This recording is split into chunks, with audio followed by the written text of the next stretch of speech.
Mes chers frères et sœurs, nous nous retrouvons ce soir depuis chez moi pour ce deuxième jour du mois de Saint-Joseph, et je voulais ce soir vous exposer ce tableau de Saint-Joseph le Silencieux qui est d'habitude au-dessus de la crédence dans le cœur de notre Église et qui vient tout juste d'être restauré et encadré. Je l'ai cherché il y a 2 heures et je voulais que la méditation de ce soir se fasse à partir de ce tableau. Et je prendrai comme texte de méditation un texte du cardinal Joseph-Marie Martin, archevêque de Rouen, qui est mort en 1976 et qui parle justement du silence de Saint Joseph.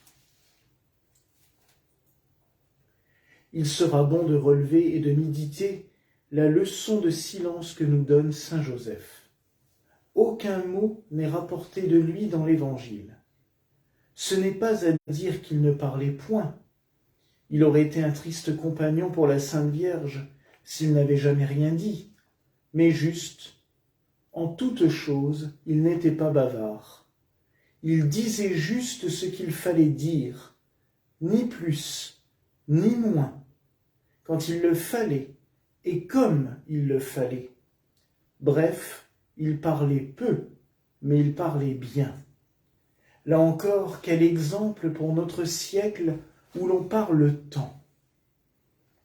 Si l'on ne disait que ce que l'on sait, si l'on ne prophétisait pas à tort et à travers, si l'on ne jugeait pas ce qu'on est capable de juger, que ce qu'on est capable de juger, et quand on a autorité pour le faire, le règne de l'erreur et du mensonge qui relève du prince des ténèbres serait moins étendu sur la terre. Le silence de Saint Joseph n'était pas seulement un silence de réserve et de prudence, c'était aussi un silence de recueillement et d'union à Dieu. Ayant constamment sous les yeux l'exemple de la sainteté, la plus éminente des vertus les plus sublimes, Saint Joseph, comme Marie, conservait dans son cœur le souvenir de toutes ces merveilles. Conservabat omnia verba ec in corde suo.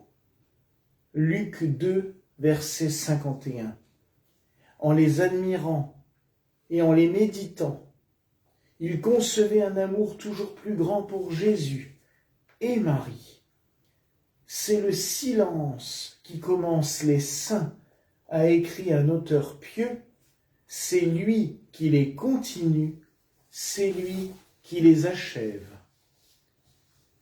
Je souhaite à mes diocésains de mettre du silence dans leur vie, un silence qui ressemble à celui de Saint Joseph, le silence de la prière, celui des lectures saintes, de la méditation, de la messe et de l'Eucharistie. Ces bienfaisants silences pendant lesquels l'âme découvre Dieu, parce que Dieu qui n'aime pas le bruit, révèle ses splendeurs aux âmes qui le cherchent, loin des affaires du monde, dans le recueillement de l'esprit. Je vous livre cette pensée d'un auteur contemporain.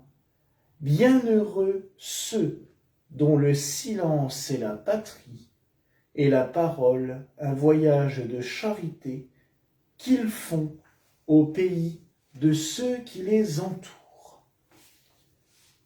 Voyez quelle actualité a ce texte aujourd'hui quand on lit et voit tout ce qui est écrit du matin au soir sur les réseaux et tout ce qui est déblatéré par les informations. Je vous invite à nous tourner vers Saint Joseph pour prier 3 fois cette prière que nous récitons tellement souvent au Centre Miséricorde Saint-Joseph. Ô bon Saint Joseph, miroir de patience, donne-nous de nous abandonner dans les bras de la providence divine. Ô bon Saint Joseph, miroir de patience, donne-nous de nous abandonner dans les bras de la providence divine. Ô bon Saint Joseph, miroir de patience, donne-nous de nous abandonner dans les bras de la providence divine. Amen. Et mes frères et sœurs, que Dieu Tout-Puissant vous bénisse, le Père, le Fils et le Saint-Esprit. Amen. Allons dans la paix du Christ. Rendons grâce à Dieu.